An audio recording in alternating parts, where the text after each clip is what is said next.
자, 안녕하세요. 반갑습니다. 5월 11일. 오늘도 시장 정리 먼저 시작해 보도록 하겠습니다. 일단 제일 먼저 어제 우리가 그렇게 기다렸던 CPI가 긍정적으로 나오는 모습이 보여졌죠. 이게 이 소비자 물가 지수라고 해서 대표적인 인플레이션 지표 중에 하나거든요. 자, 그런데 이게 물가가 잡히고 있다라는 시그널이나 마찬가지이기 때문에 시장은 이에 대해서 매우 긍정적으로 반응을 해줬습니다. 이게 핵심이 어떤 건지를 좀 말씀드리자면요. 일단 전년 동월 대비 4.9% 상승해 시장의 예상치가 5.0이었거든요. 이거보다 좋은 모습을 보여주게 되었고요. 지난해 6월달 9% 근방이었다라는 걸 생각을 한다면 드라마틱하게 현재 물가가 잡히고 있다라는 것도 확인을 할 수 있겠습니다. 자, 그러다 보니 현재 위치가 금리상으로 놓고 봤을 때 고점이다라는 이야기가 많이 나올 수밖에 없고 금리 동결은 물론이고 이제 곧 있으면 금리 인하에 대한 이야기도 나올 수밖에 없겠죠. 최근에 연준 이사들의 발언들을 한번 살펴보게 된다면은 항상 하는 공통적인 이야기가 이거였습니다. 수치를 보고 그에 맞춰서 대응하겠다. 좋은 내용 나오고 있잖아요. 이거는 우리가 충분히 긍정적으로 실물 경제에도 사용을 할 수가 있다라는 것이죠. 자, 그래서 현재 이 시카고 상품거래소 페더시에 따르면 연방기금 금리 선물 시장에서 마감 시점을 기준으로 페드가 6월 회의에서 금리를 동결시킬 가능성은 98.5%까지 거의 사실상 확정되는 모습을 보여주고 있다라고 합니다. 자, 그러면 지금이 고점이니까 시장에서 많이 빠진 제품들을 저점에서 매수해야 되는 것이 아니냐라는 이야기가 나올 수 있잖아요. 그러다 보니까 바로 이 주택 쪽에서 수요가 급증하는 모습이 보여지기 시작하고 있다라고 하고요. 자연스럽게 이런 모습이 보여지게 된다면 인테리어나 아니면 가구 쪽 있죠. 이런 쪽의 수요도 증가를 할 것이다 라고 생각을 해볼 수가 있겠습니다. 근데 여러분들이 아셔야 될 건 뭐냐 하면 이 5%에서 한 뭐 4%대까지 천천히 빠질 수는 있거든요. 근데 거기서 물가가 또 안 잡힌다. 멈출 수 있습니다. 여러분, 이전에 뭐 0%에서 2% 사이대 금리와 비교를 했을 때 4% 여전히 높습니다. 이거 부담이 될 수밖에 없어요. 부동산이나 이런 부분에 반등이 어느 정도 나온다라고 하더라도 제한적일 수 있다라는 건 어느 정도 생각을 하면서 보는 게 괜찮지 않겠냐 싶은 거죠. 그럼 뭘 봐야 되냐? 좋은 거 있잖아요. 우리 보는 거. 주식은 확실하게 반응을 해줄 겁니다. 다만 이렇게 좋은 모습이 보여지고 있는 가운데에도 이 리스크적인 부분은 어떤 게 나오고 있냐면 최근에 이 바이든 대통령이 야당의 주요 인사들과 함께 부차한도 협상을 진행했죠. 그런데 성과가 안 나오고 있다라고 합니다. 그래서 이제 내일 현지 시간으로 5월 12일에 또 한 번의 회의가 진행이 될 것이다라고 얘기하는데 지금 외부에서 보는 평가 같은 경우에는 이번 협상은 쉽게 진행이 안 될 가능성이 높다라는 이야기가 많이 나오고 있습니다. 그러면 이 부분은 리스크로 작용이 될 가능성이 상당히 높을 것이다. 시장에는 변수가 존재를 한다라고 생각을 하면서 우리가 봐야 될 필요가 있겠죠. 꿈틀꿈틀 다시 꿈틀꿈틀 거리는 모습이 각종 금융시장에도 영향을 미칠 수밖에 없을 겁니다. 자, 그리고 현재 국제유가는 WTI 기준 72.56달러로 마이너스 1.56% 하락 마감하였고요. 채권은 강세, 달러는 약세, 금 가격은 하락 마감하였습니다. 자, 그러면 이외에는 조금 더 우리가 볼만한 개별적인 뉴스들이 뭐가 있는지를 좀 보도록 하자면요.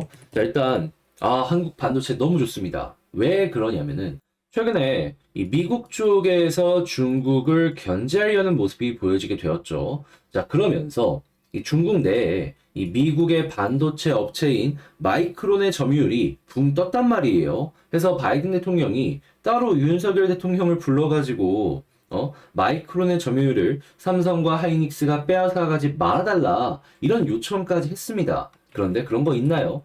삼성과 SK 하이닉스 중국 공장 반도체 장비 반입을 하면서 이거 기회다. 점유율 올리자 적극적으로 움직여주고 있습니다.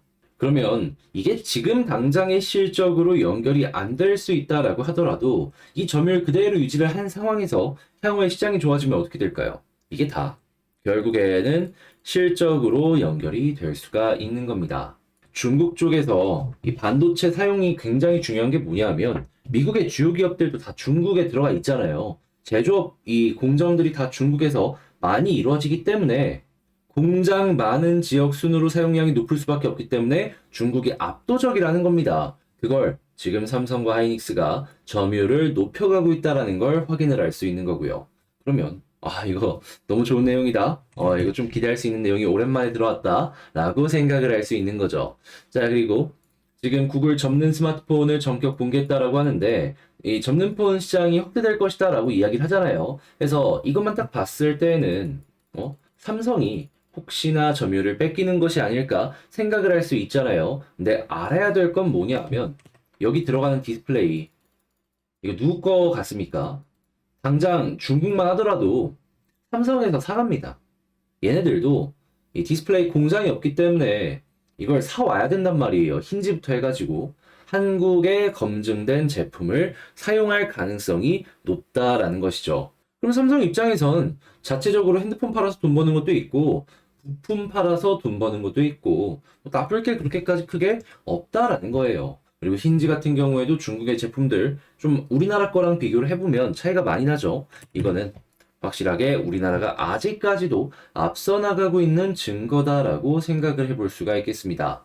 자, 그리고 지금 AI 같은 경우에도 그 마이크로소프트의 빙이 너무 치고 나가는 모습이 보여지다 보니까 구글이 이거 뺏길 수 없다라고 하면서 계속해서 새로운 것들을 오픈하는 모습이 보여지고 있거든요. 자, 그러면 AI 관련주들 자연스럽게 떠오를 수밖에 없을 겁니다. 특히나 이 반도체 관련해가지고 알아야 될 게 뭐냐면 이 AI로 해가지고 검색을 해서 이제 유저들한테 보여주잖아요. 그랬을 때 평소에 사용하던 데이터가 1이라고 하면은 이 서비스를 이용하는 것만으로 4 정도까지 데이터 사용량이 증가를 한다라고 합니다. 그럼 향후에 검색 시장을 이 AI 검색이 전부 대체를 한다면 어떻게 될까요?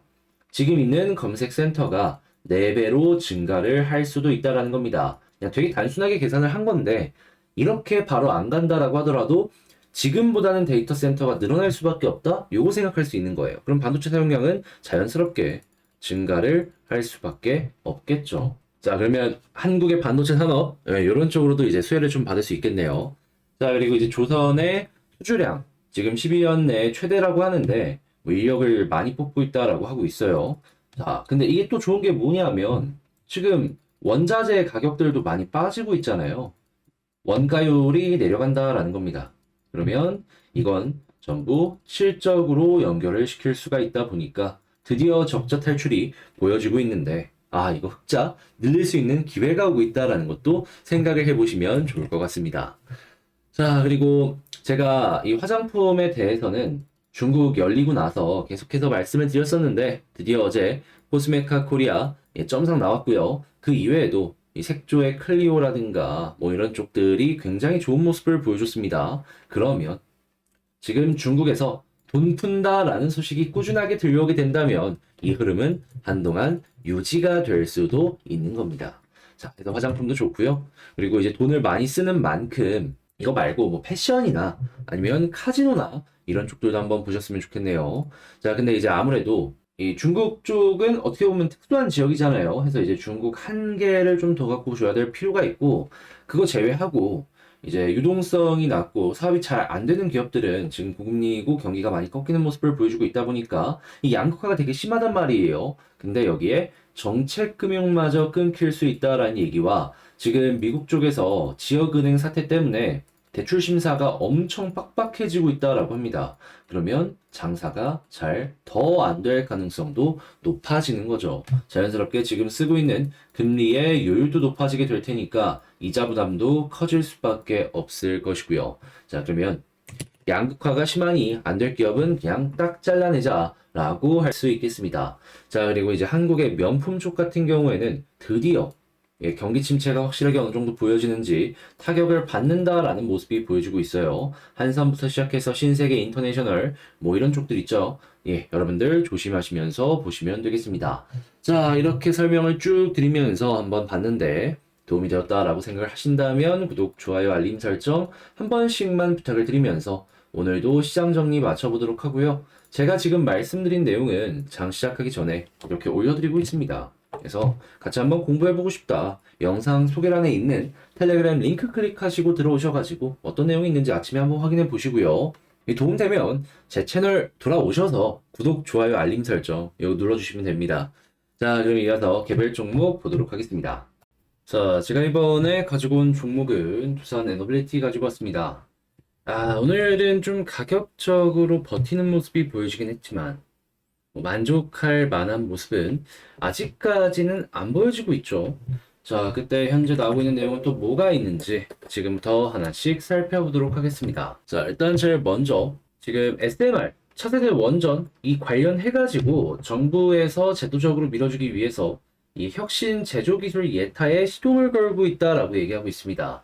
그렇다는 얘기는 너희 하고 싶은 거 있어? 다 밀어줄게. 약간 이런 환경이 조성이 된다라고 생각을 해볼 수가 있는 건데, 근데 이제 역시나 여기서 돈이 된다라고 하더라도 진짜 기존의 원전을 다 대체하기 전까지는 시간이 많이 필요할 수밖에 없고, 그 전까지는 뭐다? 결국 돈 되는 건 대형 원전이다.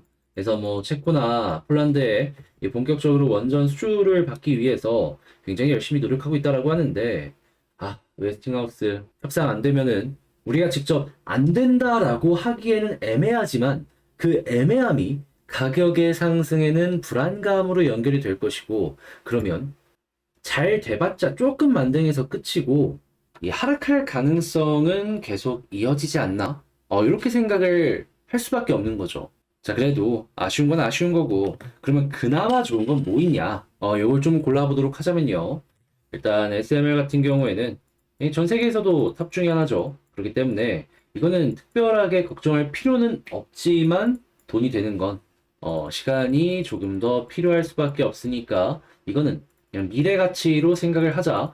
첫 번째로 꼽아보고요. 두 번째 같은 경우에는 이제 수도 같은 경우에도 이제 돈이 되는 섹터죠. 지금 막 올라오고 있고 지금 뭐 미국이랑 기술적인 교류도 있다라고 하니까요. 그런데 이게 미국 쪽이랑 기술적인 교류 이게 굉장히 좋을 수밖에 없는 이유가 뭐냐 하면 일단 미국은 기름을 뽑죠. 그러다 보니까 이 기름에서 수소를 많이 예전부터 싼 가격에 뽑아내서 쓰곤 했습니다. 그리고 이제 미국 내에서 수소 연료전지 같은 경우에는 제가 알기로는 이 일본 쪽에서 굉장히 높은 점유율을 가지고 있었다. 이렇게 알려져 있었는데 그래도 미국 내에서도 관련 산업이 좀 괜찮다 보니까 기술적으로도 쌓아놓은 게 분명히 있었을 거란 말이죠. 그거를 한국이 몇몇 노하우라도 괜찮게 가지고 올 수 있다? 그럼 뭐 효율이 좀 올라가는 편이고, 그리고 이제 이 자회사인 두산 퓨얼셀이 전 세계에서 거의 유일하다시피 수소 연료전지를 팔아서 흑자를 보는 기업이거든요. 요 흑자율이 조금 더 높아지지 않을까. 그리고 지금 이 한국에서 원전에 대해서 관심이 있는 것만큼 중국 역시 이 원전 쪽에 대한 요 관심이 굉장히 많거든요. 지금 화력발전소 있는 자리, 그들 입장에선 동해안이고 우린 이쪽 서해안이죠. 이쪽에 전부 원전으로 바꾼다라는 얘기가 있어요. 그러면 원전 하면은 전기가 남아돌 거고, 그러면 남는 전기 뭘로 만들까요? 네, 수소로 연결시킬 가능성이 높고, 최근에 이 두산 에너빌리티가 중국에 이 수소 연료전지를 수출한 전적이 있거든요. 요거 후속 한번 기대해 볼 수 있는 거죠. 그리고 이외에도 이 수소랑 연결될 수 있는 게 가스터빈. 전 세계에서도 이것도 마찬가지로 제가 알기로 상용화에 성공한 기업이 5, 6 그거밖에 없는데 두산이 그 중에 하나다. 한국에서는 유일하다 보니까 지금 뭐 가스랑 수소를 혼소하는 하이브리드 이 터빈 같은 경우에도 다른 기업들에서 뭐 만들겠다 얘기는 하고 있는데 확실하게 이게 진입 장벽이 높은 그쪽 섹터다 보니까 돈 되는 쪽 관련해서는 두산이 이쪽은 앞서 나갈 수 있을 것이다. 그리고 이제 풍력 같은 경우에는 지상 풍력 말고 해상 풍력 있죠. 관련해서는 한국 내에 점유율 1등이고 지멘스였나요? 거기랑 협력을 맺어갖고 이제 그들은 그들, 우리는 우리 해가지고 이제 뭐 동남아나 이런데 진출을 할 것 같은 스탠스를 좀 보여주더라고요. 그래서 이제 이런 식으로 원전 쪽이 가장 파이가 크긴 한데, 근데 이제 그것 말고도 돈 되는 시장들은 조금 보여지고 있다. 그런데 그럼에도 웨스팅하우스랑 제발 협상이 좀 됐으면 좋겠네요. 자, 그랬을 때 지금 수급이 어떤지를 좀 보자면 오늘도 안 좋습니다. 네, 그냥 안 좋습니다. 지금 어떻게 되고 있다? 오늘 또 윗골이 달리나 싶었는데 외국인 기관은 전혀 관심이 없었기 때문에 또 개미들만 달라붙어갖고 매수를 넣어준 게 전부였다. 그렇다면 현재 위치에선 더 떨어질 가능성이 아직 존재하고 있기 때문에 안심을 해서는 절대 안 된다. 이 부분 체크를 해주시면 좋을 것 같고요. 그러면 이제 어떻게 해야 되냐? 돌아서기 전까지는 악으로 깡으로 버틸 수밖에 없습니다. 돌아서야지 반등이 나올 수 있는 건데, 근데 그게 언제까지 딱 될 것이다 라는 그게 없다 보니까, 일단 버티는 거 말고는 확실한 정답이 없다? 이 너무 답답한 거죠. 무조건 하락만 하는 종목은 이 세상에 없다 보니까, 의미 있는 반등 정도, 좀 3분의 1 정도 올라가거든요. 이 정도는 단기적으로 여러분들도 노려보셔도 괜찮을 것 같습니다. 자, 그럼 그런 상황에서 차트의 지지라인이 어디 있는지 이걸 좀 살펴보도록 하자면, 지금 일단 현재는 최근에 있었던 저점 부근 여기에서 횡보하고 있는 걸 확인을 할 수 있는데, 이제 여기를 이탈한다면 그 전에 있는 이 부근, 그리고 여기마저 이탈한다면 이 저점 부근 말고는 특별하게 안 보여지고 있습니다. 아니 왜 이렇게까지 말하냐? 일봉에서 뭐 없죠? 주봉에서도 뭐 없죠? 월봉에서도 뭐가 없습니다. 연봉에서도 마찬가지로 지금 현재 위치에서 뭐가 없어요. 그러면 이 라인 빠질 때까지는 그냥 제발 수급으로 버텨주거나 이전에 저점에서 버텨주길 바라는 거, 이거 말고는 지금 당장 특별하게 볼 수 있는 게 좀 많이 없다. 이게 팩트인 거예요. 그러니까 가슴이 좀 많이 아픈데 거짓말을 할 수는 없는 거니까. 그래서 일단 이렇게 포인트 잡아드리고, 대신에 이제 올라갔을 때 뭘 봐야 되느냐? 자, 일단 과거에도 그렇고 지금 11선 못 뚫고 있죠. 여기 돌파해 주게 된다면은 이전처럼 21선까지는 기본이고, 그리고 21선 돌파하면 단기적으로 볼린저 밴드 상단까지 한번 노려보면 좋을 것 같은데, 근데 여기 이렇게 벌어져 있죠. 이거 좁힐 겁니다, 분명히. 그러면 이전처럼 빠진 거에 한 3분의 1? 단기적으로는 이렇게 한번 노려보시면 좋겠네요. 근데 만약에 그 이상 가는 모습이 보여주면 어떻게 되냐? 또 481선입니다. 2만원 부근에 아직도 매물이 많이 두텁게 쌓여 있어갖고 저기를 한 번에 뚫기는 굉장히 어려울 거예요. 그래서 그 이상 빨리 가면 좋은 거고, 그게 아니라면 481선 언저리를 목표로 세우는 게 가장 마음 편한 거죠. 가슴이 좀 아프지만 총정리를 한번 해보도록 하면요. 그러면 일단 제일 첫 번째, 뉴스적으로 봤을 때 다 좋았는데 원전이 너무 가슴이 아프다. 그렇게 이 모든 건 한국의 정부와 웨스팅하우스가 협상을 했다라고 한다면, 박수 치면서 에너빌리티의 시간이 온다라고 생각을 하도록 하자. 자, 그런데 이게 안 나오면 뭐다? 하염없는 기다림이다. 수급을 봤을 때 그래서인지 지금 외국인이란 기관이 계속 매도를 하고 있는데, 당연히 좋지 않습니다. 안 좋아요. 자, 그리고 세 번째 같은 경우엔 지지라인은 이전에 있는 저점 부근 여기 말고는 특별하게 보여주는 게 없다. 그래서 이런 라인에서라도 좀 버텨주길 기도를 해야 된다. 자, 그리고 올라가는 모습이 보여졌을 땐 11선 돌파하면 21선인데, 근데 이제 위에서 빠진 거에 한 3분의 1 정도 반등한다라는 걸 우선적으로 생각을 하시면서 보시면 좋을 것 같습니다. 그 이상은 추세 좋으면 조금 더 올라가는 경우가 생길 수 있는 거고요. 근데 일단 평균적으로 3분의 1 정도 올라가는 게 많이 보여지니까 일단 이거부터 눈 앞에 있는 것부터 보도록 하자. 자, 이렇게 말씀드리면서 에너빌리티 영상을 마치도록 하겠습니다. 여러분 너무 힘드실 것 같네요, 진짜. 제가 이렇게 말씀드리는 게 위로가 될진 모르겠지만 화이팅 하셨으면 좋겠고요. 제가 다음에 영상을 찍을 땐 도움이 될 수 있는 내용이 나오길 바라며 주식 정리해드리는 주정남이었습니다. 감사합니다.